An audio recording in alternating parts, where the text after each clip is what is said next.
Hey everyone, welcome back to another video from the Man Talks NRL Supercoach. In today's video, we're going through the round 5 trade targets, separated team by team. We'll go through every player's prices and break-evens and discuss some burning questions that I think a lot of people would have for each team and their players. Let's get straight into the video. So with the Broncos, despite how poor they're looking in real life, they've still got a lot of very Supercoach relevant players, such as like a David Mead, Jermaine Asako, Tessie New, and in the forwards we've got like a Jordan Ricky, Payne Haas, and a Tavita Pangai Jr. The next 4 games for the Broncos are pretty tough. They've got the Rabbitohs, the Panthers, the Eels, and the Titans in the next four games that I expect them to lose, basically. But, some of their players do still have some enticing break-evens, like a David Mead, who potentially still could hold. But the problem with someone like a David Mead is that once that good score from round 3, I think comes out of his rolling average, I'd expect that break-even to start going higher. Same with like a Jermaine Asako and also a Tessie New to an extent. So I guess the question is, what do we kind of do with these these attacking backline players at the Broncos? With the Tessie New, he's the one I'm more likely to hold long term because he's shown good signs in terms of his base. Even last week against the Storm, he scored 47 points, and a lot of that was just in base. He looks like he's got an offload, so he's still looking okay for Supercoach for the next few rounds. What the kind of plan I'm potentially putting in place with him is that hopefully he can get a couple more price rises out of him, but then I think at that point we might have to start looking to switch him to either a gun center wing or potentially to a second row forward if you've got the right dual players. With a Jermaine Asako, again, he doesn't quite have the base that I've seen out of Tessie New, and his break even is probably what I'd expect to get out of him in these tough games as well. So he's potentially someone I think you could look to sell this week. He's made a little bit of money, but I think he's someone I'd be looking to sell at the moment. In terms of the forwards, I think the key ones that we want to talk about is a TPJ. Do we sell Tavita Pangai Jr.? Being named on the bench last week obviously wasn't ideal. He does have an opportunity this week to play in the starting number 13 role with Pat Carrigan being suspended, but I'd fully expect that Carrigan goes straight back into that 13 role when he comes back, and then we don't know quite what will happen with TPJ. We might see that Kevin Walters does decide that he should be like a starting prop, but not coming off the bench, but we don't quite know at this stage. So my thing with him is his break-even is very high. It's 117, but we know what he can do even in short stints. So I think I would still be looking to hold him for this 1 week, given that he is starting for this round. I think if he still, again, doesn't look like he's, getting close to that break-even, and, he's named again on the bench next week, then I think at that point he is a sell, but he's not someone I necessarily look to sell for this particular round. Payne Haas is probably the guy that a lot of people are going to be looking at trying to get into their front row forward. Over the past few seasons, he's shown himself to be the number 1 front row forward, and by some distance as well. So we kind of have to think of a plan as to when we want to get him in. My kind of thinking is that he's got that 55, which wasn't a great score for him, but it was his first game back after, a long off season. So he's probably still getting into some kind of match fitness. It was actually very good to see him play 69 minutes, so he's playing big minutes still. Obviously that might change. So what I think the approach to do with him is wait and see how he kind of performs over the next week as well. If he again scores like say another 55 to 60, he's going to be going well under his break even of 96. He hopefully should come down in price. And then I think that at that point in time, we pick him up at a discounted price. So, if you're someone like a Christian Welch owner and you're looking to upgrade him eventually, I think that could be the perfect trade, and that hopefully Welch will increase in value just a little bit, and Payne Haas will hopefully go down in these tough games. Although he's not as reliant on the opposition, it's more about forwards getting the good PPM, which we know he can do. So I would definitely wait on those initial price changes with him and hope that he does get into a discounted price range that we can pick him up in. And as I touched on slightly with Tessie New, similar with Jordan Ricky, I think for the foreseeable future, I think they're still good holds. Even though they're kind of getting closer and closer to averaging what their break even is, I think they've still got a few good cash rises in them, and they're definitely not like a priority sell in your team unless you can really upgrade big. If you can go from like say a Tessie New to I don't know to a Brian To'o or a Brett Morris, you can potentially make a valid decision to sell. Or we'll say a Jordan Ricky, if you're going from like a Jordan Ricky to like an Angus Crichton or a Tohu Harris, I think that could work. But I still think they've got potential for the next kind of 2 to 4 weeks, even if they do end up performing at their current average, to still kind of go up in value. But definitely start looking at a plan potentially to upgrade them, I think, in the next month or so. With the Bulldogs, I think there's not many real players that we're going to be discussing. Their draw is even kind of mixed as well in the next 4.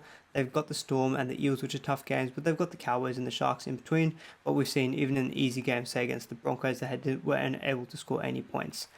The guys who've got like the negative break even are probably the one that a lot of people will be looking at is Topany. I would wait and see one more week. He's only had the 1 game at the moment, So I would still wait and see how he performs this week. And if he again shows that he's got a good score in him, and his position is looking a little bit more solid, then I think we can look to get him into our sides as a cheapy cash cow option. In terms of Josh Jackson, he's probably maybe the next most popular Bulldogs player I think a lot of people would have. A lot of people I think obviously will put off by that 1 week suspension, maybe have traded him out. If you still have him in your team, I think he's still a good hold. He just does kind of have your meat and potatoes kind of points offering. So I'd still expect him to get your 55 to 60 averages, which is nothing to sneeze at, But I would kind of wait and see how he performs with his break even. At the moment, he's got a break even of 41, which I fully expect him to meet. So I think he's still got maybe a small cash rise in him. So I don't think he's going to be going down in value. So I don't think he becomes a priority sell. I think a lot of people will probably have a lot of injuries in their side or looking to make big improvements elsewhere. I think Josh Jackson could be still a good hold in your team. Jack Hetherington is probably the last guy I think a lot of people might still own from the Bulldogs. His break even has gone down to 21, but mainly as a result of that good 55 that he's got. I think for what I would do, I'd probably hold for another week. He is still named to start for the Bulldogs, which is a good sign, even with the return of Luke Thompson. But he just hasn't quite shown the work rate to justify him as a long-term hold, to be honest. So I think I would give it one more week. He's probably going to go over his break even, make a little bit more coin, but I definitely would be looking to offload him. If you could eventually make a move from, say, a Jack Hetherington to a Payne Haas, that would be a massive upgrade. But there's plenty of other good front row forward options cheaper than Payne Haas. You could look to like a Junior Paulo or a Siosio Takayaho. There's some good players, or a Tino if you haven't got Tino at the moment. But that would be the kind of strategy I would adopt if you have a Jack Hetherington in your side. So the Cowboys still are very interesting. They haven't really shown that many signs in terms of their attacking potential, but the return of Taumalolo does spell some potentially good news for them. And the draw actually isn't looking that bad over the next 4 weeks. They've got the Tigers, the Bulldogs, tough game against the Raiders, but then a decent game against the Warriors. So I think the main players that people are going to be looking at would be like a Ben Condon, who was, a cheap second row forward option. He only scored about the 35 in his 80-minute stint last week, but he still got a very low break even. Again, he's someone it was a little bit underwhelming to see that 35 minutes, so I would maybe wait and see one more week and how he performs this round. If he does look like he's improved his work rate, then he potentially could be a good second row forward cheapie. But at the moment, with my second row forward, for example, in my reserves, I've got a Jordan Ricky, I've got a Ryan James, guys I'm not really looking to offload at any time soon. So unless one of them, say, goes down with an injury, I don't think I'll be looking to move to like a Condon. He would have to have a really, really big game, which makes his break even almost like a really, really strong negative for me to even consider him at the moment, I think. Taumalolo, whether or not we should buy him or not, I think it's way too early to just go straight back into Taumalolo.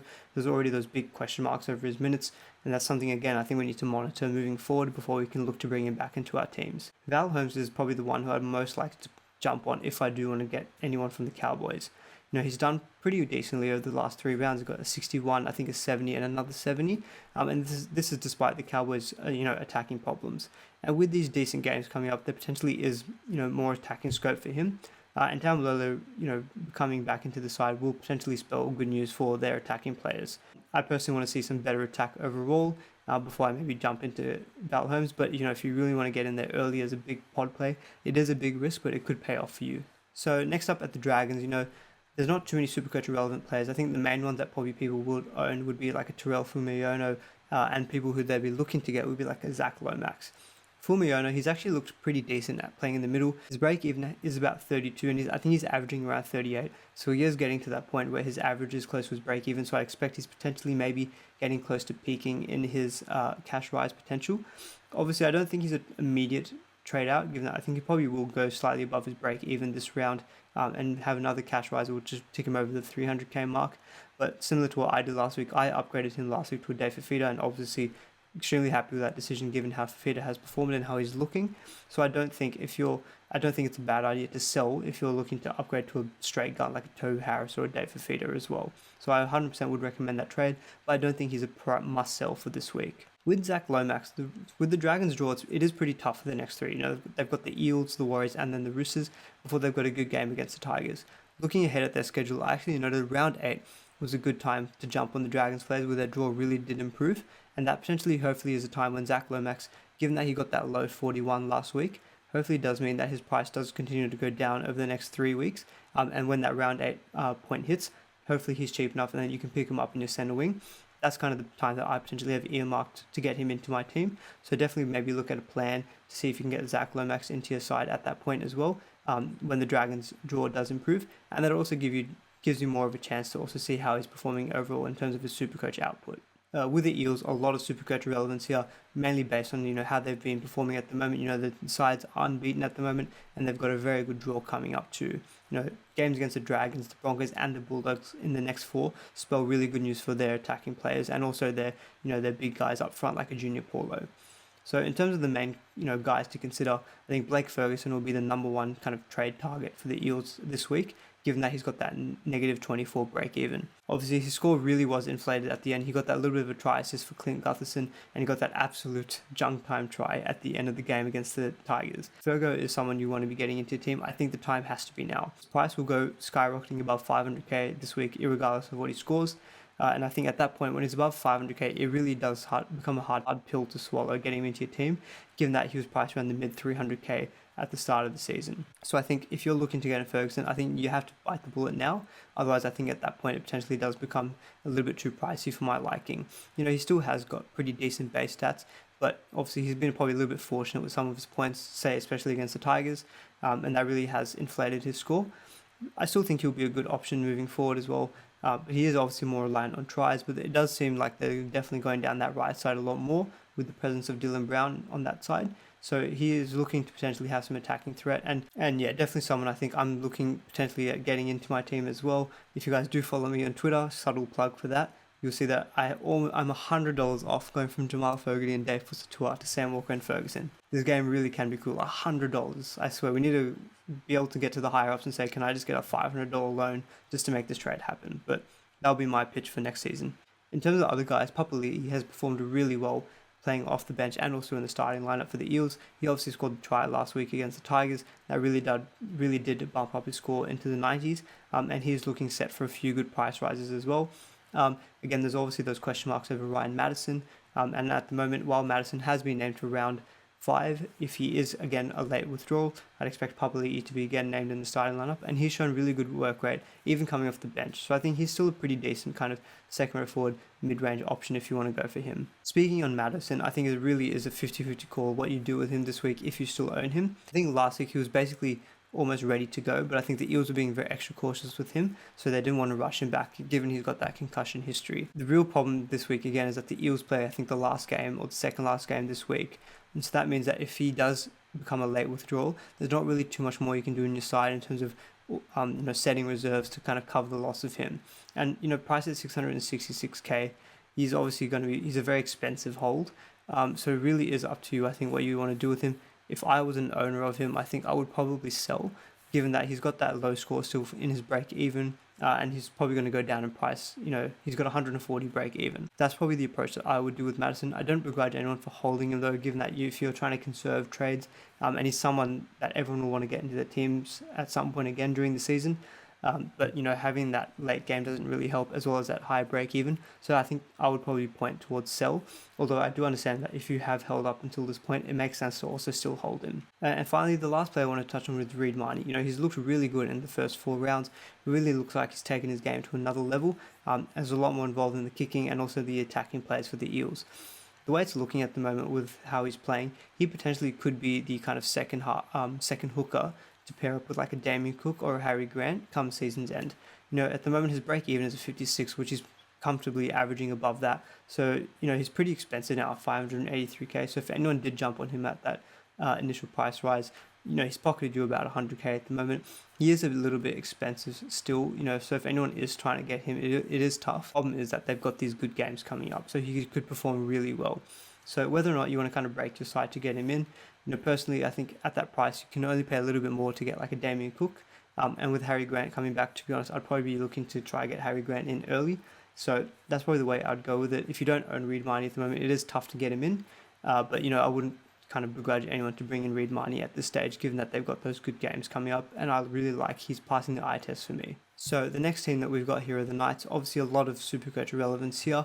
The first question I wanted to kind of talk about was, should we jump on Ponga straight away? See, I don't think that's a good idea still.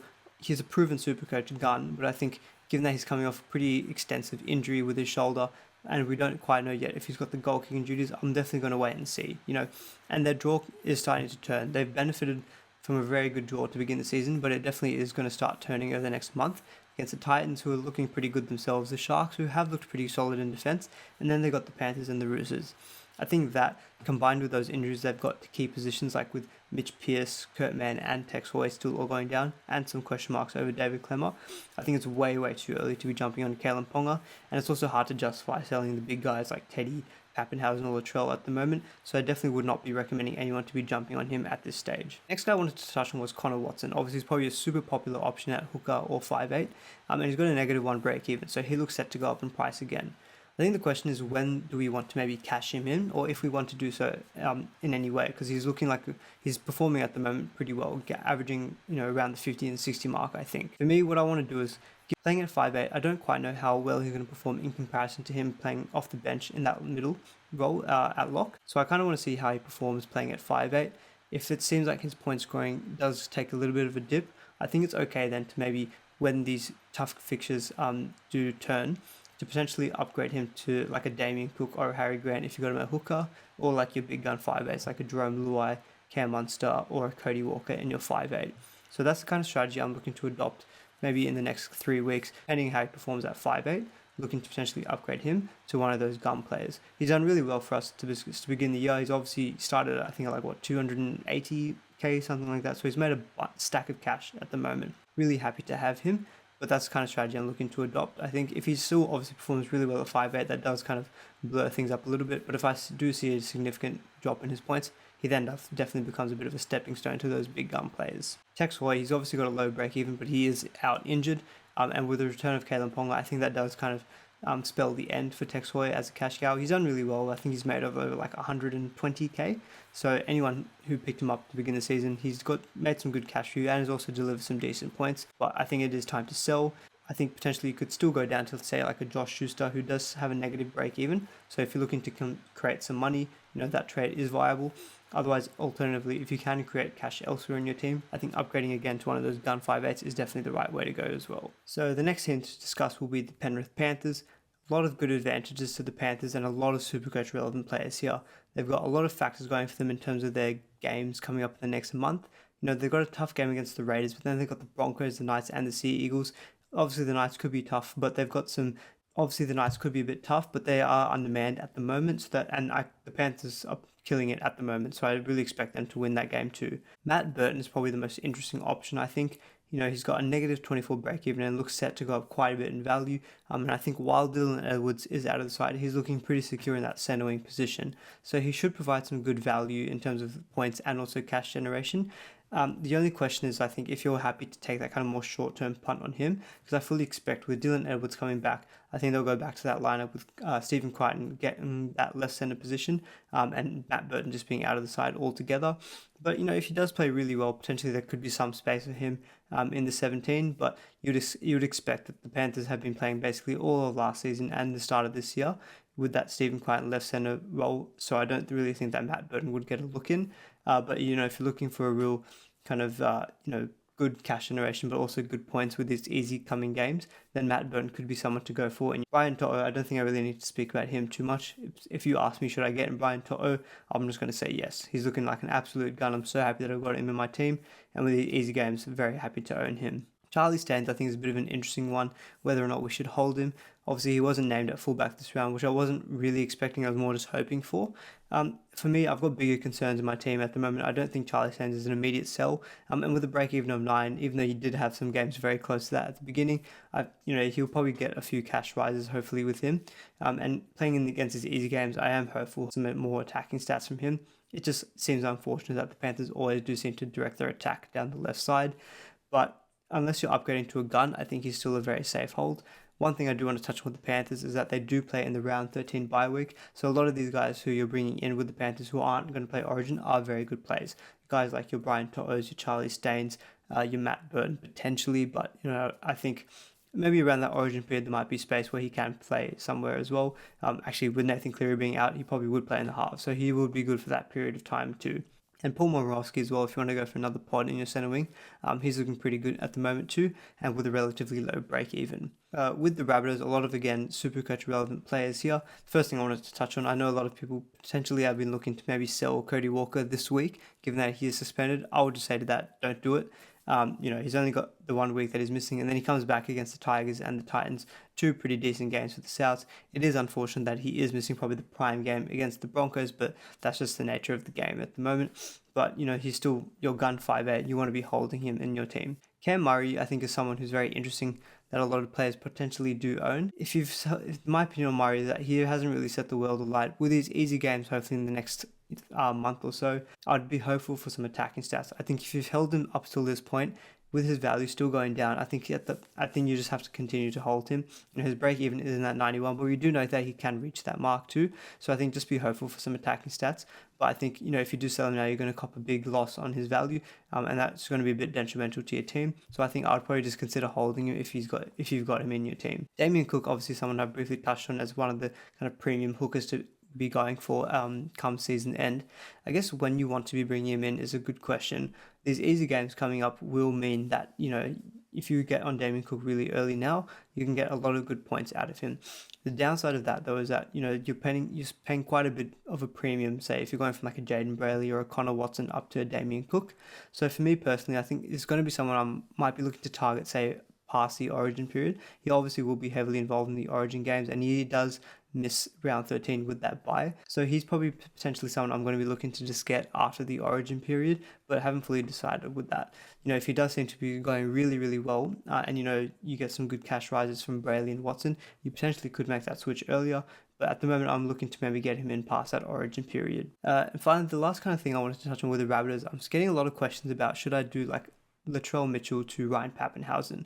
For me, it does feel a little bit sideways. Latrell has shown that he's got really good scores in him this season, and the Rabbitohs games coming up are quite good. If you're desperate though, I think whoever you do end up deciding between the two is someone you're going to have to stick with for the long term, because it is a bit of a sideways trade.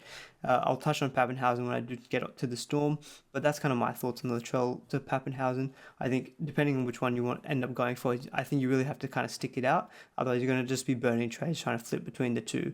I do see the argument for going for Papenhuyzen, and I do prefer Papenhuyzen as an option. But if you are holding Latrell, I think he's probably my answer would probably be to continue to hold Latrell, unless you're absolutely desperate and you really don't want to miss out on the Papenhuyzen party. In terms of the backs for the Rabbitohs, none of them have really caught my eye too much. Dane Gagai has looked okay with a pretty decent base, and he still could do well in these next 3 games. The good thing for them is that their break-evens aren't super low, so they should hopefully hold their value for the next couple of rounds if you're looking to get them at some point in the next month or so as well. Next up with the Raiders, the draw for them is starting to toughen up in the next month. They've had a pretty decent start to the season, but now they're coming up against the Panthers, the Eels, and their Rabbitohs in the next 4, with a nice game against the Cowboys sandwiched in between them. Ryan Sutton is probably going to be the guy that a lot of people are going to be looking to target this week, given that he has got that minus 20 break even. In his last game, he scored 57 points in base in about 65 minutes. Game before that, he actually scored 80 minutes in base. He scored 80 points in base from 73 minutes, which is amazing output actually in base PPM. Add on to that the 2 tries that he scored in those 2 respective games, that really has bumped up his average. So he's actually looking like potentially a decent second row forward option to bring into your team. He's actually been rewarded with the start by Ricky Stewart, which does show good faith from him. So he's looking like he's in good favour with the coach at the moment, and he could be a pretty decent option.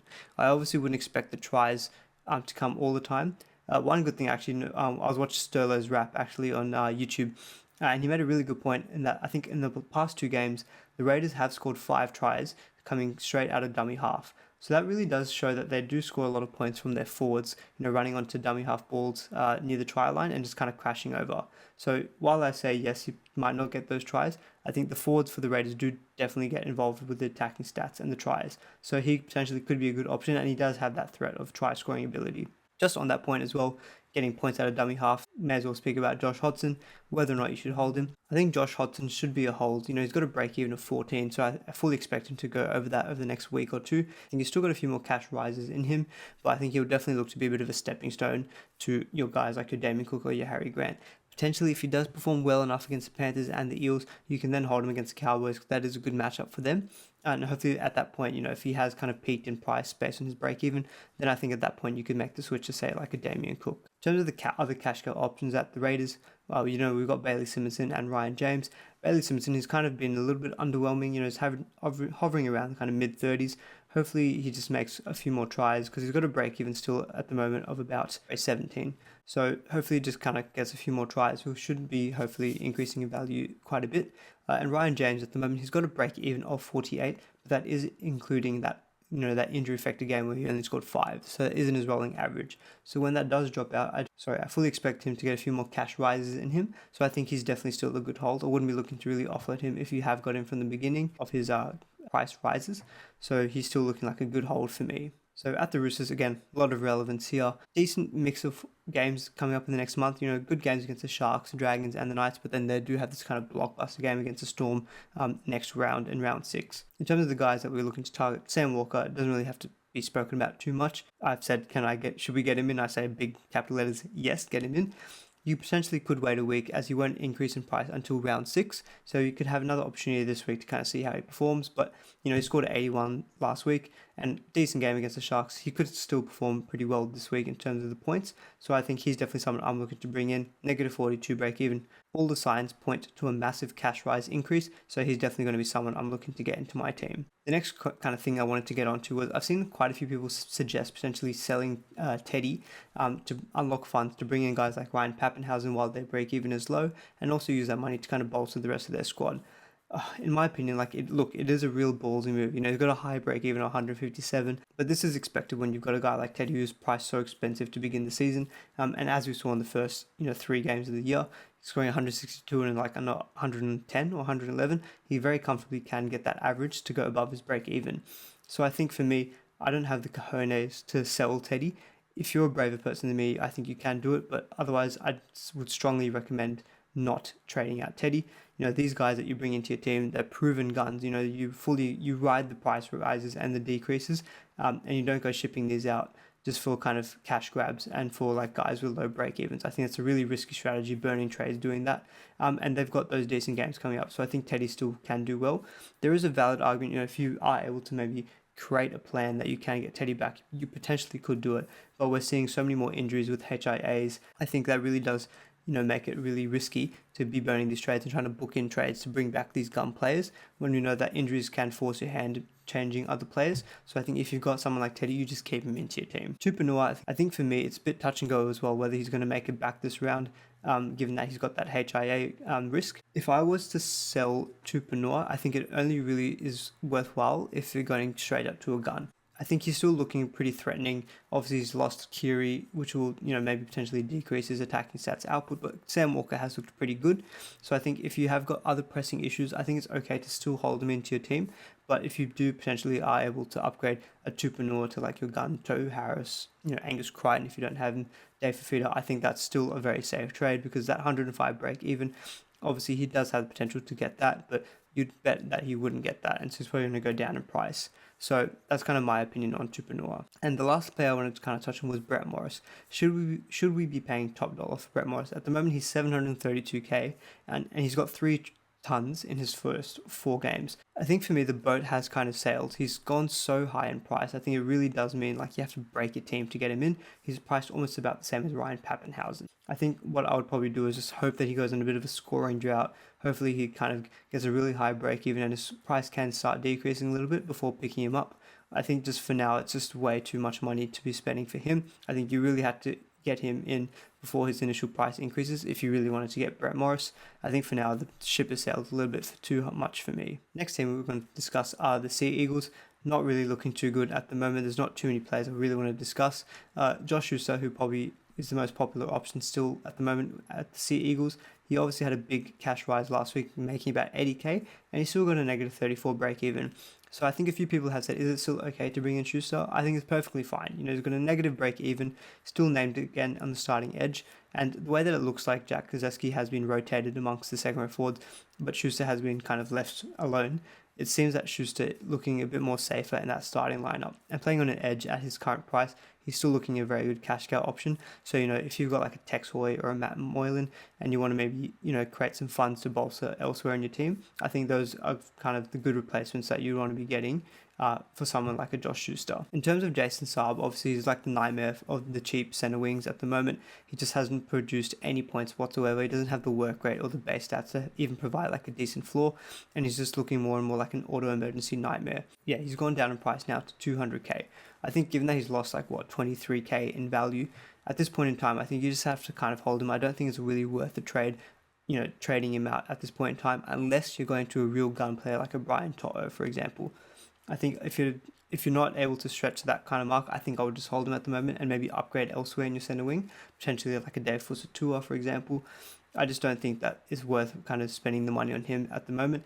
Now that he's gone to that cheap in price, hopefully he just kind of, with the return of Tommy Tavorovich soon to the Manly side, potentially he might be able to jag a few tries and then he can go up in value again. I just don't think it's worth it at the moment. Apart from that, I've got zero other interest in the Sea Eagles. So next up with the Sharks, it's kind of unfortunate for the Sharks that the guys who are firing for them at the moment are in stacked positions where it's really hard to kind of justify going for them unless you're looking for real pot options. Their draw coming up is a little bit mixed. They've got the Roosters and the Storm in the next month, but then decent games against the Knights and the Bulldogs. Will Kennedy is looking really good at fullback, and I think if you're a massive pod chaser, you could go for someone like him. He's looked really good. He's got a score over 100 last round, and I think a score in the 70s too, so he's got a really good average at the moment, and he's got a really good break even of 12, so he will go up in value quite a bit. For me though, I think it's quite tough to shift if you've got like a Teddy, Pappenhausen or Latrell to go to Will Kennedy. Unless you're a real pod chaser, I don't think it's quite feasible to get him into your team. Matt Moylan, I did just mention, potentially you could sell him for Josh Schuster. He does also, though, have a -5 break even, so I think it's perfectly fine to still hold Moylan. He'll still go up in price even against a tough game against the Roosters. So hopefully, if you do want to continue to hold him, coming up against the Knights and the Bulldogs, he will have some better opportunities, I think, for point scoring. So I think he's still okay to hold, unless you're really wanting to kind of upgrade your 5'8 position and get a gun in, then I think it's okay to trade him, but I don't think he's a priority sell given that he's still looking to go up in value this round. And finally, the guy that I think probably a lot of people will be discussing will be Teague Wilton, the cheap second row forward option. He's priced at 250k and he's got a -30 break even. So I think if you're okay, if you've conserved trades and you've got no other pressing issues in your team, he could be a decent cash grab. Just be wary that Britton Cora and Vitalikai will eventually come back into the second row forward lineup, and I fully expect T. Wilton to drop out at that point. So I think it's really only going to be a short-term cash grab with him. So there is a big risk there, but if you've held trades and there's no other pressing issues in your team, I think he potentially could be someone good to bring in. Maybe if you've got like a Terrell Fumiona who you're not really too happy with and is kind of peaked in the price, you could make that switch from Fumiona down to a Teague Wilton, pocket about 40k, and then also the cash rise of about 50 to 60k from Teague Wilton. So next team are the Storm, and obviously there's going to be big talking points with them. Number one will be Ryan Pappenhausen. I think the question will be, should you break the bank for Pappenhausen? He's priced at 751k and he's got a break even of 3, and he's coming up against the Bulldogs. So his looks set to soar in price. I think if you don't have Pappenhausen, it's now or never really. I think if you're not looking to get him in this week, his price is going to go up so much that I think you really then have to hope that he goes down in price, because at this point in time then it becomes really hard to afford him if he then goes above like that 800k mark. So I think obviously I started with him and I'm very happy to own him. I think I would definitely look to get him into my team for sure. If I've been given the kind of argument, if I had Latrell, would I make the switch to Pappenhausen? I probably wouldn't. If you've got like say another fullback like a Gutherson, I potentially would make that switch, even though Gutherson does have a good draw coming up too. I think Pappenhausen just looks head and shoulders like the number 2 fullback behind Teddy. I don't fully expect Teddy and Pappenhausen to be the number 1 and 2 averaging fullbacks come season end. He also does play in round 13, which is an advantage over the likes of, say, a Latrell, although I fully expect Pappenhausen to be a bit in the origin mix this season, so he potentially will miss some games still, so that round 13 factor doesn't play as much into it. Justin Olam is someone I've kind of touched on previously as a bit of a pod centre wing. He's looking very solid at the moment. He's got very decent base, and we saw last week against the Broncos, he looked really destructive running through the middle, and he's looking to really get a decent amount of points. He looks a very good pod buy. I think, again, these easy games against the Bulldogs, after the Roosters, the Warriors and Sharks, good opportunities for him. At the moment, he has got a break even of 53, so it is a little bit high. So I don't think he's a priority trade in at the moment. He's probably not going to go up in value too much. He's probably more someone to keep an eye on. I think if you're looking for that kind of mid-range centering option, if you can't stretch like a Blake Ferguson, you could go for like an Olam, and against the Bulldogs, he could do really, really well for you this week. Next guy I wanted to kind of touch on was Christian Welch. I think a lot of people have been looking to potentially trade him onto like a gun front row forward, particularly Payne Haas. For me, I think he's still looking pretty solid. He had big updates last week, getting the 71 points. He was offloading quite a bit, and he's looking pretty solid. So for me, I think he's still definitely a hold. I definitely wouldn't be looking to trade him out at this point in time. Hopefully, with Payne Haas, he does become discounted with a few low scores, hopefully in the next few weeks, and then hopefully that makes the gap between Welch and Haas a little bit easier to manage. But I think at the moment, I wouldn't be looking to trade. Christian Welch is doing kind of what we'd expect and hope for someone at his price of about 450k, so I definitely wouldn't be looking to trade him out at this point in time. Finally, with Brandon Smith, obviously some people still might hold him. I think with the return of Harry Grant looming over his head now, I think he is looking a bit of a sell option. He just hasn't quite delivered on the points that I think a lot of owners were expecting, so I think for me, he is a sell. Even though I really like how he plays in real life, it's just not quite translating into Supercoach. So I think he would be a sell in my opinion. So next up, we've got the Titans. Again, pretty decent draw in the next month against the Knights, Manly Sea Eagles, Rabbitohs, and the Broncos. So apart from the Rabbitohs, 3 very winnable games for them. I think the first thing I want to touch on was Dave Fifita. Should you be breaking the bank for him? He's priced pretty expensive now. He's like, what, 685k with a 49 break even. I'd fully expect him to achieve that break even the way that he's performing in the last month or so. He's averaging a base and power stat of about 60 to 70. So that's his kind of tackle breaking, offloading, his runs, and his general tackles. He's looking really, really good at the moment. And I'm just licking my lips waiting for that kind of matchup against the Sea Eagles. I think he could be absolutely go enormous in that game against the Edges there. And overall, he's just looking like he's got tremendous upside. So I think he's definitely someone I think I would still be happy to pay top dollar for at the moment. Yes, there is some risk in that he's not super consistent always with his base, but he's just providing so much upside at the moment. And I think with those easy games coming up, he's looking like a very good play over the next month as well. So definitely someone I think is worth potentially paying that 685. It is a little bit, it is pricey, and you can pick up someone like an Angus Crichton for cheaper. But I think if you already say own Crichton and you're really looking to bolster your second row forward, I think paying this much for Dave Fifita is still a very valid decision. Jamal Fogarty, obviously with that 0 last round, was just absolutely tragic, and he's got that calf injury which is still looming over his head.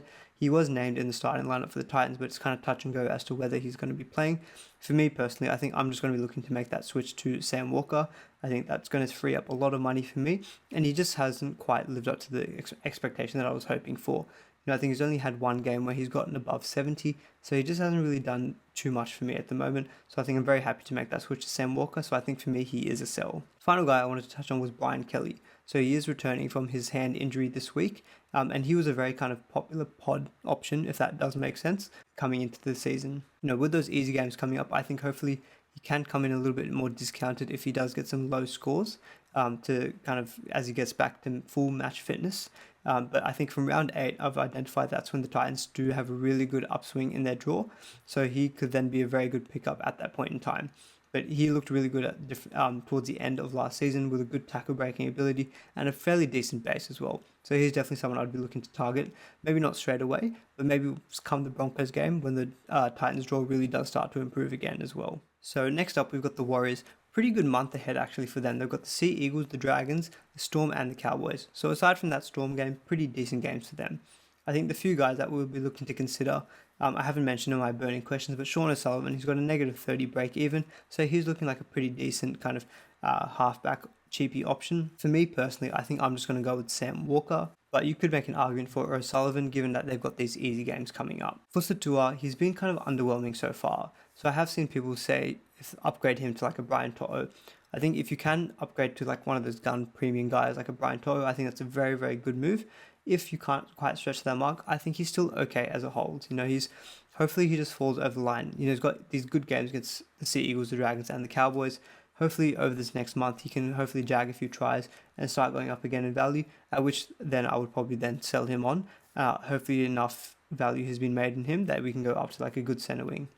Tohu Harris, I just never understand how this guy's always a pod. He just always seems to be delivering. He's still coming up with fantastic base. He has been named at prop this round, but I don't really think that will affect his points too much. I would be pretty surprised if it does. And he is actually coming with a few attacking stats recently. He scored a try last week. He's actually, I think, had a hand in a couple of tries too. So, I mean, I wouldn't really expect that from him over the long term, but it's good to see that in part of his game. He's definitely someone I'll be looking to bring in. You know, he's not going to be playing Origin, so I think over that period of time, he's an absolute gold. And so I think I definitely want to be making a plan to get him into my team at some point. Potentially for me, that might be being Tessie New up to Tohu Harris via the right center wing, second row forward duels. Final guy I wanted to kind of talk about was Addin Fonua-Blake. You know, whether or not you should sell him, I think owners of him, it would be pretty discouraging given that he's already had a couple of niggling injuries to begin the season. I don't quite know what the expectation of his knee injury is as to when he comes back. If it's something that's, say, more than a week, I would definitely probably be looking to sell at the moment. I think there's still a lot of good front row forward options out there. And I think it's a big loss for the Warriors. He's looked really good for them at this point in time. Those small injuries do concern me though. So I think if it's a 1 week injury that he's only out for, I'd potentially hold. If it's more than that though, I think I'd be doing a sell. And finally, we move on to the West Tigers. Again, similar to the Cowboys, pretty decent draw coming up over the next month. They've got that tough game against the Rabbitohs, but then they've got the Cowboys, Sea Eagles, and the Dragons. So, you know, if you're looking for like a Nofoaluma, this could be the time potentially that you want to be getting him in. You know, the draw does turn for them in round 7. He's still showing pretty good base, a little bit less than probably what we were getting last year. But I think earmarking around that day will be a good time to pick him up. You know, he could be really explosive on his day. I've actually mentioned him as potentially a good captain option for this week if you really want to go out of the box.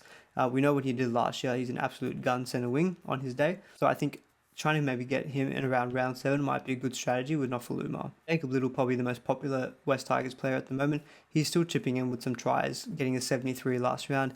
And with these easy games coming up, he looks set for a few more good price rises. So I think a little bit of regret that I've got in selling him to Schuster, but Schuster was also a good cash cow option, and I'm pretty comfortable that I've made that decision. But if you did hold him, he's looking like still a very good hold, and definitely a good stepping stone to your gun hooker options over the next few weeks. The only question mark is that Jake Simpkin has been named in the extended reserves for the Tigers this week.